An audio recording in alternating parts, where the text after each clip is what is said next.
Good evening students, welcome to our YouTube channel. जैसा कि हम लोगों ने पिछले क्लास में पढ़ा था बैंक रिकॉन्सिलिएशन स्टेटमेंट, जिसमें पहले ही हम लोगों ने दो क्लास किया या दो वीडियो डाला।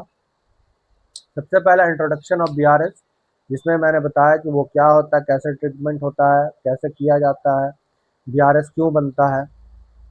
नेक्स्ट वीडियो में जबकि हम लोगों को ये पता चला, पहले सबको ये सोचते थे कि पासबुक और कैशबुक के बारे में तो किसी को पता भी नहीं था। जनरली सब ये सोचते थे कि पासबुक जो है वो उन्हीं का है, बट सेकंड वाले वीडियो में हम लोगों को ये पता चला कि नहीं, पासबुक और कैशबुक अलग होता है। फिर उसके बाद हम लोगों ने ये जाना कि जो हमारा होता है हम लोग को उसी से मैच कराना है, बैलेंस एज पर कैशबुक। तो पिछली क्लास में हम लोगों ने सिर्फ बैलेंस एज पर कैशबुक पढ़ा था और उसमें ऐड आइटम पढ़ा था कि हम लोग किस किस आइटम को ऐड कर सकते हैं।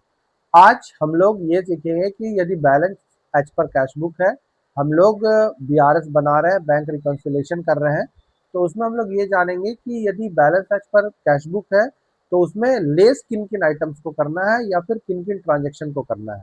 तो हमारा पहला क्वेश्चन है या पहला ट्रांजेक्शन है, check deposited into bank but not collected. तो जैसे हम लोगों ने ये सीखा था कि ये टू हैंड्स है, वी हैव टू हैंड्स, तो हम लोग इसमें सीखेंगे कि ये पासबुक है और ये कैशबुक है। तो जब भी हम लोग बैलेंस एज पर कैशबुक करेंगे तो हम लोग कैशबुक को अप्स एंड डाउन करेंगे। तो पिछली क्लास में जो हम लोग ऐड वाला आइटम सीख रहे थे तो हम लोग इसी को अप्स डाउन कर रहे थे। अब लेस वाले में भी सेम रूल लगेगा, लेस वाले में भी हम लोगों को एड लेस इसी को करना है।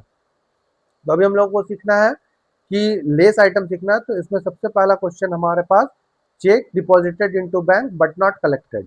तो यहाँ पे क्या है कि हम लोग चेक डिपॉजिट कर दिए बैंक में। तो भाई यदि कोई पार्टी हमको 50,000 का चेक दिया और उसको जाके हम चेक डिपॉजिट कर दिए तो हम अपना कैशबुक बढ़ा दिए, बट बैंक कलेक्टेड नहीं कर रहा उसको, बैंक उसको कलेक्ट नहीं किया किसी कारणवश, सपोज सिग्नेचर मैच नहीं किया हो या मिसमैच हो गया। तो आप यहाँ पे देखेंगे कि ये कैशबुक बढ़ गया है, यहाँ पे दोनों इक्विवेलेंट था, अब यहाँ पे क्या है, ये कैशबुक बढ़ गया।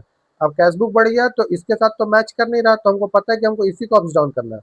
तो जैसा था कि हमारा क्वेश्चन था कि check deposited into bank but not collected, तो चेक डिपॉजिट कर दिए बट वो कलेक्ट नहीं हुआ, तो डिपॉजिट करने के साथ ही हम कैशबुक बढ़ा दिए थे बट कलेक्ट नहीं हुआ तो हम उसको लेस कर देंगे। ये पहला ट्रांजेक्शन था जिसको कि हम लोगों को लेस करना था। अब हमारा दूसरा क्वेश्चन है, check issued and honoured but not entered in cashbook. अब इसमें क्या है कि ये दोनों इक्विवेलेंट है, हम किसी पार्टी को चेक इशू कर दिए और वो ऑनर्ड भी हो गया, यानी चेक उसका भंज भी गया, तो पासबुक तो मेरा डाउन हो जाएगा, बट कैशबुक में हमने इंटर नहीं किया तो कैशबुक एज इट इज है। तो इसको मैच कराने के लिए हमको इसको भी लेस करना है। ये क्लियर है। अब तीसरा ट्रांजेक्शन है या तीसरा क्वेश्चन है, बैंक चार्जेस। अब क्या होगा, दोनों इक्विवेलेंट है, ये पासबुक है ये कैशबुक है, तो बैंक चार्ज काट लिया, आपको पता नहीं है, बैंक चार्ज काटा, ये डाउन हो गया। अब कैशबुक एज इट इज है, इसको मैच कराने के लिए हम लोग इसमें भी चार्ज फिल्ड कर दिया, दोनों बराबर हो गया। तो इसको पता चल रहा है कि हम लोगों को क्या लेस करना है, कौन सा आइटम लेस करना है, कौन सा आइटम ऐड करना है। तो ये आप लोगों को, आई होप कि आप लोगों को ये बहुत ईजी लग रहा होगा। अब हमारे पास चौथा ऑप्शन है या चौथा चौथा क्वेश्चन है नंबर 4। इसमें क्या है कि जैसे कभी कभी ऑटो डेबिटेड या आप लोग नाम सुने होंगे एसीएच, जो बैंक से डायरेक्टली कट जाता है, डायरेक्टली डिडक्टेड हो जाता है।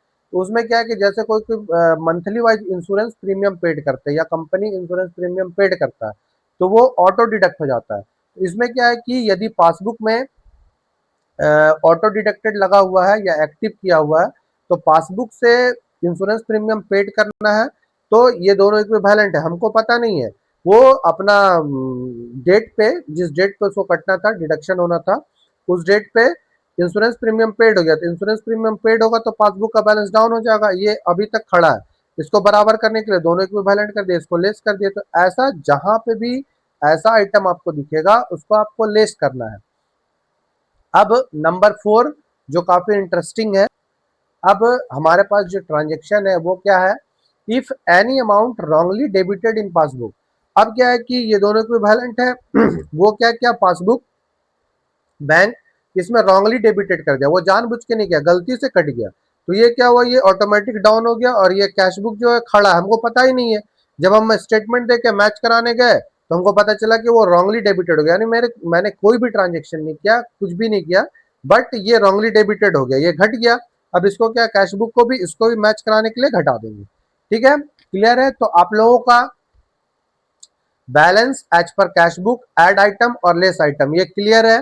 आई होप कि इसमें किसी को भी कोई प्रॉब्लम नहीं होगा। यदि आपके माइंड में कोई भी क्वेश्चन आता है तो आप कमेंट में हमसे पूछे, मैं 1 घंटे के अंदर आपको रिप्लाई करूंगा। नेक्स्ट चैप्टर हमारा जो रहने वाला है वो है बैलेंस एज पर पासबुक। उसमें भी सेम चीज होगा, ऐड आइटम और लेस आइटम, बस कंडीशन थोड़ा चेंज होगा। Thank you.